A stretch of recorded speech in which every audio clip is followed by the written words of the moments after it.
Don't make a sound. It's 3:30 p.m., and I'm sitting in a multi-million-dollar glass mansion in the Hollywood Hills. My hands are covered in massage oil, working on the shoulders of a wealthy socialite. But there's a problem. Her skin is ice cold, and her chest isn't moving at all.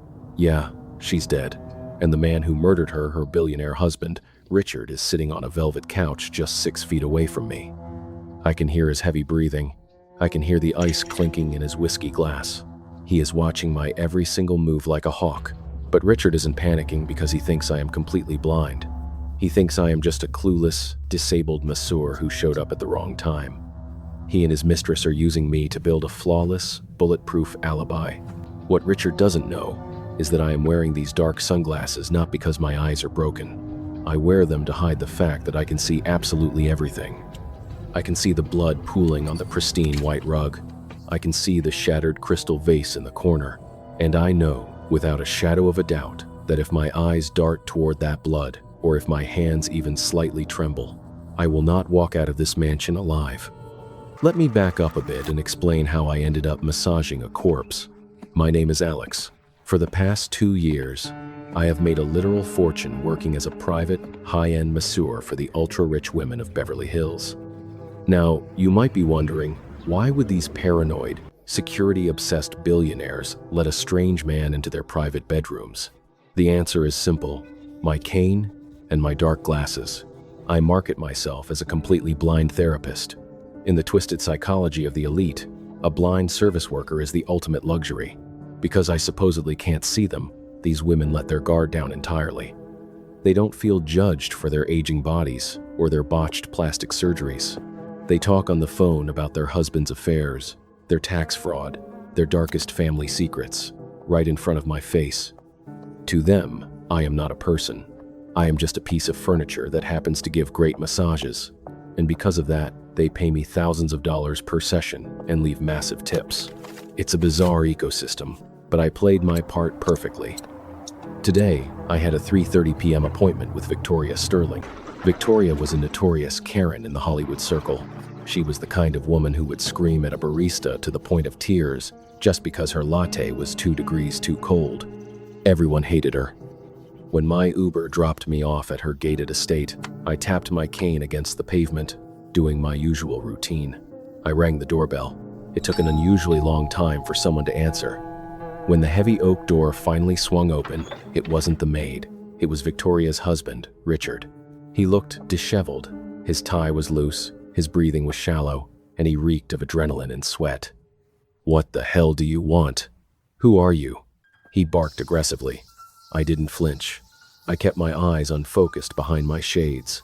"Good afternoon, Mr. Sterling. I am Alex, the massage therapist. Mrs. Sterling has a 3:30 appointment."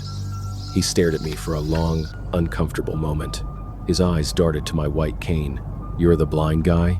he asked, his tone suddenly shifting. "Yes, sir," I replied politely. Without warning, Richard aggressively waved his hand barely an inch from my face. Any normal person would have blinked or flinched. But I had trained for this exact scenario for months. I didn't move a single muscle in my face. Richard let out a shaky breath. "Right. Sorry. Come in. My wife is waiting for you in the bedroom." He grabbed my arm a little too tightly and guided me down the long hallway. When we entered the master suite, the metallic smell of blood immediately hit my nose. It was overpowering. I tapped my cane, pretending to map out the room. Through the dark tint of my glasses, I took in the horrific scene. Victoria was lying face down on the massage table in the center of the room. She was wearing a silk robe, but her head was angled unnaturally. Blood was slowly dripping from the back of her skull, staining the pure white towels beneath her. Crouched on the floor, directly next to Victoria's lifeless head, was a younger woman. It was Chloe, Richard's executive assistant, and judging by the panicked look they exchanged, also his mistress. Chloe's hands were shaking as she held a wet rag, desperately trying to wipe blood off the baseboard. "Hello, Alex. I'm ready," a voice said. But the voice didn't come from the dead woman on the table. It came from Chloe, crouching on the floor, perfectly mimicking Victoria's snooty, arrogant accent. My blood ran cold. The reality of the situation crashed down on me. They had just murdered her, probably minutes before I rang the bell. They didn't have time to hide the body, clean the blood, or figure out a cover story. But when Richard realized I was blind, a sick, brilliant plan formed in his head. They were going to use me. If a professional masseur testifies to the police that he was giving Victoria a massage at 3:30 and that she was talking and complaining just like normal, then Richard and Chloe have the ultimate alibi. The time of death gets pushed back. They can leave the house, go out to dinner, and discover the body later. All they needed me to do was perform the massage. "Is everything all right, Mrs. Sterling?" I asked, keeping my voice steady and professional. "Yes, just a bit of a headache. Work those knots out of my shoulders, would you?" Chloe replied from the floor. I opened my kit. I poured the warm oil into my palms. I stepped up to the table and placed my hands on the corpse. Let me tell you something about human bodies. When someone dies, the elasticity of their muscles disappears very quickly. Her skin was clammy, coated in a cold sweat. Underneath the skin, the muscle tissue felt like rigid, dense clay. Every time I pressed my thumbs into her shoulders, the flesh didn't spring back. It just stayed indented. "How is the pressure, Mrs. Sterling?" I asked, looking dead ahead at the blank wall. "It's wonderful, Alex. Right there," Chloe said from the ground.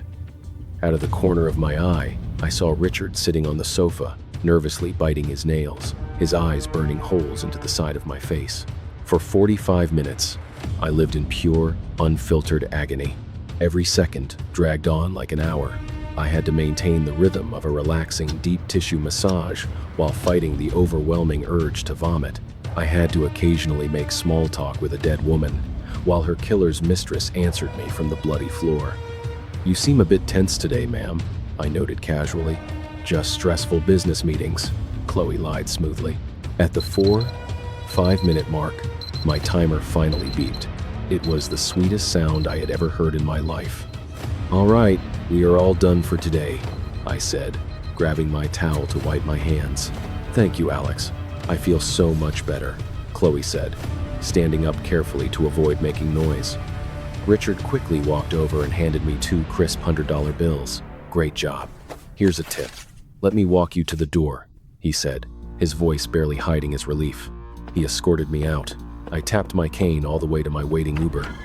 The moment the car door closed and the estate disappeared in the rearview mirror, my entire body started convulsing. I couldn't stop shaking. Most normal people would have immediately called 911, but I didn't. I couldn't. Think about it. If a blind masseur calls the cops and says, "Hey, I just saw a dead body and a fake wife on the floor," how does that end for me? The cops would instantly know I was faking my blindness. My entire business, my reputation, my income all gone in an instant. Worse, Richard is a billionaire. He has lawyers on retainer who cost more than my life is worth. If I accused him, he would twist the narrative. He would say I was a creepy fraud who broke in and attacked his wife. He would pin the murder on me. And who would a jury believe? The wealthy, grieving husband, or the lying, fake blind masseur? So, I kept my mouth shut. I went home, took a 2-hour scalding hot shower, and waited. It took exactly 36 hours for the news to break. Beverly Hills socialite Victoria Sterling found dead in home. According to the reports, a housekeeper found her body the next morning. The very next day, 2 detectives from the LAPD knocked on my apartment door. They brought me into a bleak interrogation room. The coffee smelled like burnt tires. "Alex, we are reviewing Mrs. Sterling's final hours. Richard stated you were with her at 3:30 p.m. Is this true?" the older detective asked, staring hard at me. I played the nervous, confused blind man flawlessly. "Yes, officer." I gave her a deep tissue massage. She seemed perfectly fine. We even talked about the weather. I lied smoothly. The younger detective leaned in. "Are you absolutely sure it was her? You couldn't see her." "I know my clients by their voices and their muscle tension," I replied defensively. "It was her." The detective sighed. My statement gave Richard an ironclad alibi. The coroner couldn't pin down the exact time of death to the minute, and my testimony placed her alive when Richard was supposedly leaving for a business dinner. But the cops weren't stupid. They suspected Richard. They just couldn't break his alibi. And they were starting to suspect me, too. Suddenly, the younger detective threw a metal pen directly at my face. It missed my nose by an inch and clattered loudly against the wall behind me. I didn't blink. I didn't dodge. I just slowly turned my head, pretending to look for the source of the noise. "What was that?" I asked, my voice shaking just the right amount. The older detective glared at his partner. "Nothing. Just dropped my pen. You're free to go, Alex. Don't leave town." They let me walk out, but I knew this wasn't over. Richard thought he was a genius. He thought he had outsmarted the cops and outsmarted me. But rich people share one fatal flaw. They are incredibly arrogant and deeply paranoid. When I was walking through the police station lobby earlier, I had intentionally bumped into Chloe, who was waiting to give her statement. I apologized profusely, acting like a clumsy blind guy. But during that brief physical contact, I slipped a tiny, state-of-the-art listening device into the deep pocket of her designer trench coat. That night, sitting in the dark in my cheap apartment, I put on my headphones and listened. At first, it was just traffic noise. Then, the sound of a door unlocking. Then, the explosive sound of Richard screaming, "You stupid bitch." The cops found a bloody smudge on the bedroom window frame, he yelled. "What?" I wiped down everything.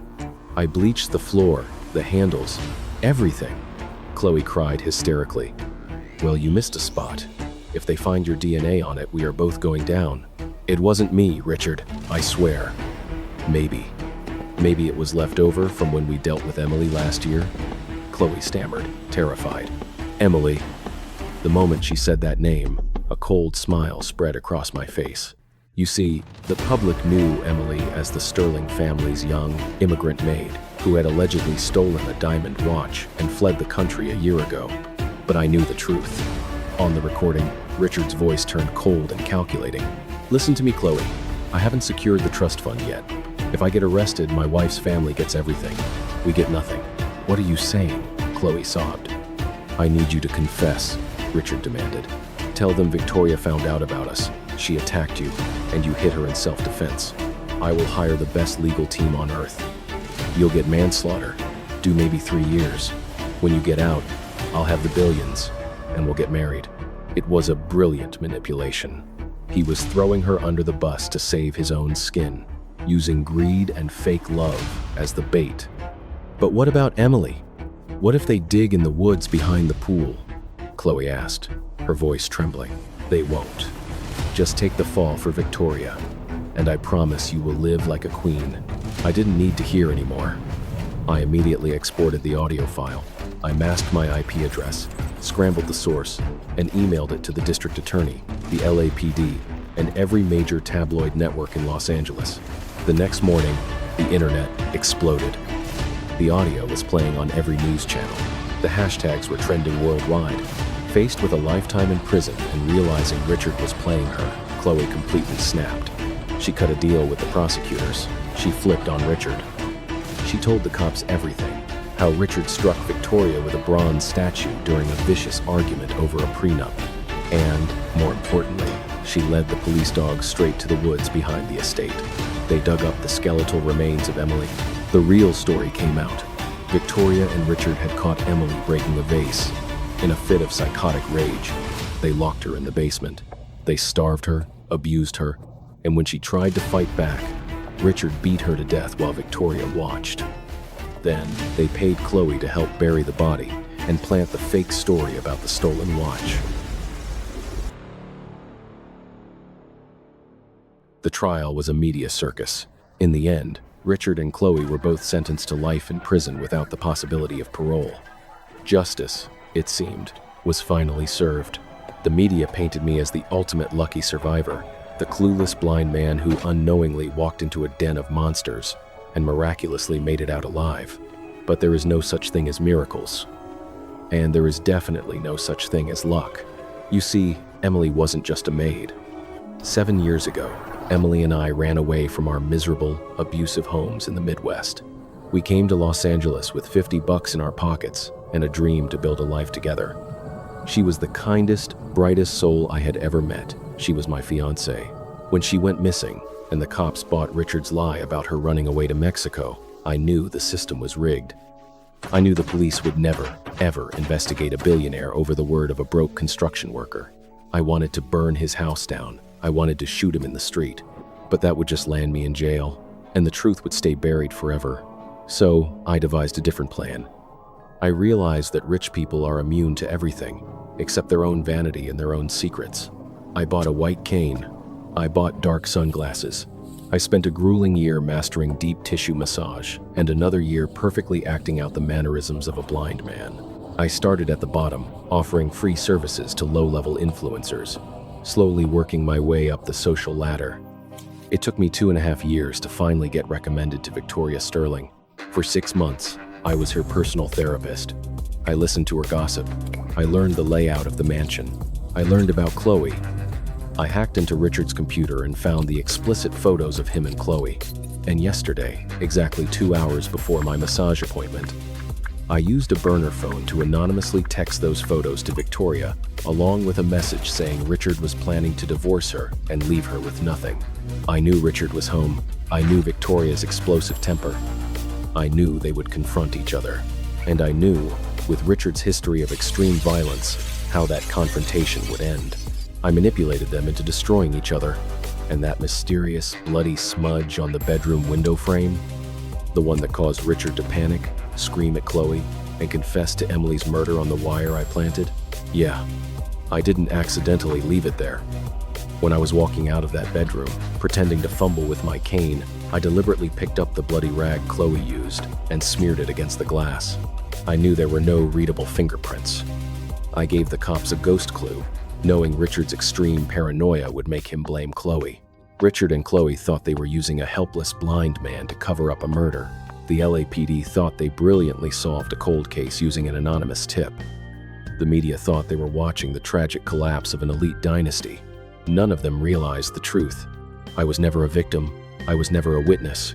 From the very first second I stepped into that mansion, they were just playing the roles I wrote for them. I am the architect. And for the first time in my life, I can see perfectly clearly